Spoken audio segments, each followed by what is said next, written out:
Bonjour à tous et bienvenue au jardin 316 ou jardin balcon si vous me suivez sur Instagram. Bref, le jardin d'Atelier 316, habiter l'intérieur, vivre l'extérieur, bien habité pour mieux vivre.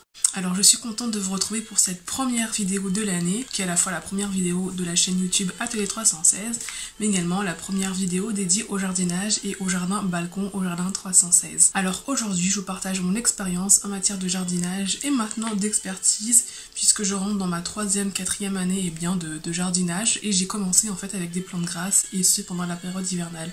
Alors au début, je n'y comprenais absolument rien, je comprenais pas trop comment ça fonctionnait, puis avec le temps, j'ai acquis de l'expertise et surtout des petites techniques, des petites astuces, des petites notions à avoir. Et vraiment, je vous recommande les plantes grasses ou appelées également succulentes, ainsi que les cactées, pour commencer à vous faire la main verte, ou tout simplement si vous êtes déjà expert et que vous voulez acquérir de nouvelles plantes. Or c'est l'hiver, alors que faire? Alors je suis sûre que vous avez déjà lu des articles qui vous recommandent soit d'avoir des chlorophytum, des plantes de belle-mère, des ficus, etc. Toutes ces belles plantes vertes d'intérieur. Mais moi j'ai encore plus simple, et je trouve qu'on n'en parle pas assez pour démarrer justement dans le jardinage ou pour se lancer dans le jardinage d'hiver. Ce sont tout simplement les plantes grasses, succulentes et les cactées. Alors il faut savoir que les plantes grasses, les cactées, les succulents viennent de zones qui sont en général relativement sèches et chaudes en journée, et parfois beaucoup plus fraîches lors de la nuit. Alors, on se situe en général dans les zones méditerranéennes, sud-méditerranéennes comme l'Afrique du Nord, mais également en Afrique du Sud. On en retrouve une belle variété, une belle quantité de plantes grasses et de cactées, mais également les zones d'Amérique latine et des États-Unis du Sud, comme par exemple le désert du Nevada ou encore le Nouveau-Mexique. Et donc, ce sont des plantes qui sont habituées au manque d'eau, aux précipitations abondantes lorsqu'il y a précipitation, et également aux températures extrêmes, et qui n'ont pas peur du froid. Et oui, elles n'ont pas peur du froid.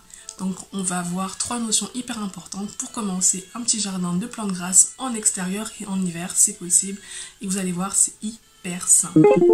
Point numéro 1, notion numéro 1, hyper importante, et d'ailleurs ça vaut pour toutes les plantes, c'est tout simplement la période de repos végétatif. Alors cette période, elle est hyper importante,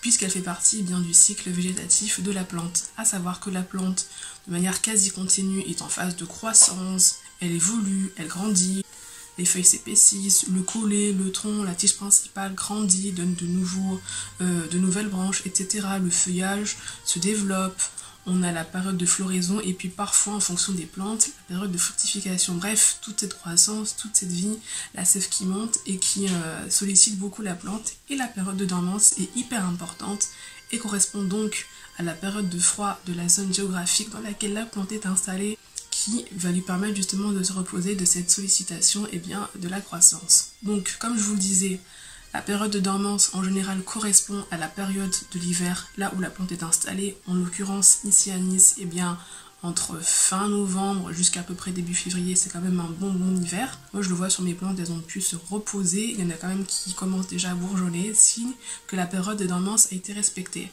Et donc cette période de dormance va permettre à la plante de mieux repartir une fois les belles températures arrivées, de pouvoir fleurir, de pouvoir fructifier éventuellement, de pouvoir bien grandir, bien grossir, etc. Si la plante n'a pas cette période de dormance et qu'elle a eu trop de chaleur, elle sera toujours un peu stimulée, elle ne se reposera pas vraiment, et ça peut avoir des incidences. Donc une croissance amoindrie, un état végétatif qui va durer au-delà du printemps, une mauvaise floraison, pas de floraison du tout, une fructification qui n'est pas forcément top, etc. Donc vraiment la plante a besoin de cet hiver, de pouvoir dormir, de pouvoir se reposer pour mieux repartir. Oui, il est temps de mettre aux plantes grasses, soit en extérieur, là où il fait froid, sinon en intérieur, mais très très loin des zones de chaleur, de radiateurs, de chauffage, etc. Toujours près d'un point lumineux afin d'avoir la luminosité. Le deuxième point que j'étais en train de citer, c'est donc la lumière. Les plantes grasses aiment le soleil. Elles aiment la lumière. Alors attention, des fois ça peut bien évidemment brûler, cramer, mais de manière générale, les plantes grasses, les cactées, c'est la lumière. Si elles sont dans des zones d'ombre, où il n'y a pas de luminosité, pas forcément de soleil direct, mais là où il n'y a pas de luminosité, là où il y a de l'ombre, vous les sortez et vous les mettez là où il y a le plus de lumière. C'est hyper important, parce que sinon la plante, elle va filer. Filer, c'est-à-dire qu'en fait elle va avoir un cours de girafe, tout simplement parce qu'elle sera à la recherche de la lumière tant nécessaire pour son bien-être. Et si la plante file, Si vous voyez que votre plante file, qu'elle a le cou entre guillemets trop allongé, c'est qu'elle recherche la lumière et qu'elle n'est pas du tout bien.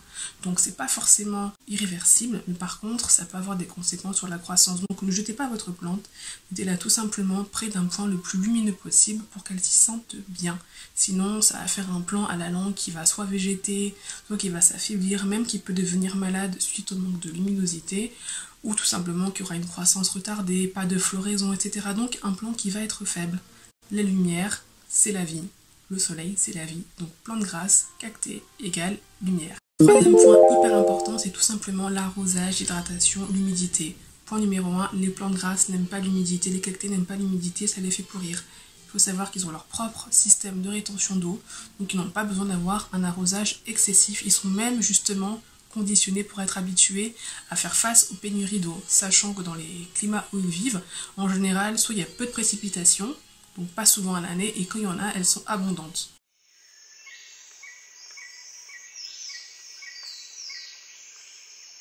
Deuxièmement, on les retrouve peu dans les zones tropicales justement parce que l'excès d'humidité, ça les tue. Et avant même de les tuer, ça les fait d'abord pourrir avec notamment la prolifération de champignons qui justement aiment bien l'humidité. Mais comment faire? Eh bien justement en hiver, du froid, pas d'eau, si, il faut de l'eau, mais une seule fois par exemple. Si vous commencez avec les plantes grasses et que vous avez acheté votre plante grasse, déjà je vous conseille de la rempoter parce qu'il y a fort à parier que les racines sont en train de sortir par le dessous, signe que la plante est trop à l'étroit. Donc vous la mettez dans un nouveau pot avec un mélange de terre, du jardin ou de terreau, et surtout toujours avec un peu de pierre ou de sable ou de perlite, bref, quelque chose qui fait qu'on a un substrat qui est drainant, qui va laisser l'eau s'écouler facilement. Une terre argileuse, c'est la pire des choses pour une plante grasse car l'eau ne va pas bien s'écouler et elle va pourrir au niveau des racines. Pour l'arrosage que vous pouvez faire en hiver, c'est un seul arrosage par exemple. Après vous verrez si vous voyez que la plante n'est pas assez bien. Alors il faut savoir que les plantes grasses, les cactées peuvent perdre leurs épines et leurs feuilles de manière normale, mais si vous voyez que l'ensemble, eh bien par exemple des feuilles sont trop minces, etc., c'est peut-être qu'elles manquent d'eau, donc n'hésitez pas à les arroser. À vous d'utiliser vos yeux et votre intuition, mais en général pas beaucoup d'arrosage. Donc pour l'arroser, très simple. Vous prenez un récipient rempli d'eau déminéralisée, eau de pluie étant le meilleur, vous mettez votre plant dans ce récipient et en fait, eh bien, la plante va boire via les racines, donc l'eau va remonter au fur et à mesure. Je préfère ce système plutôt que de l'arrosage par-dessus parce qu'on n'est jamais sûr si les racines ont bien capté l'eau, etc. Là, vraiment, ça boit par en dessous. Ensuite, moi, j'ai toutes mes plantes grasses qui sont en extérieur. Ouais, en extérieur l'hiver, à Nice où il pleut. Comment je fais pour pas que ça pourrisse? Eh bien, c'est simple. Premièrement, l'eau de pluie arrose, et l'eau de pluie c'est quasiment pur. Pas de chlore, pas de calcaire, pas de transformation, de traitement chimique. Donc c'est de la bonne eau du ciel. Deuxièmement, soleil, air, voire vent. Du coup, ces trois éléments permettent finalement à l'eau de ne pas rester trop longtemps dans le pot, car l'air assèche, mais le soleil également. Alors on n'est pas sur des températures folles, mais ces éléments font que finalement l'eau va stagner longtemps.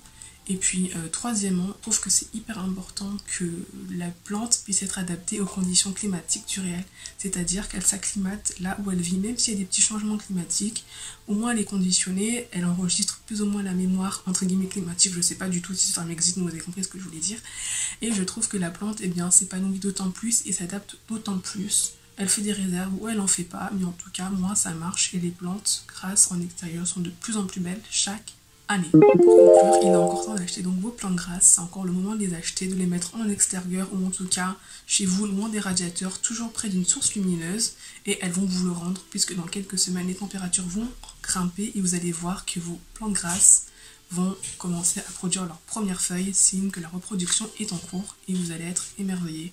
Des fleurs magnifiques vont sortir en respectant ces trois critères. Donc la dormance, l'hiver, le froid, c'est important. Elles ne vont pas mourir.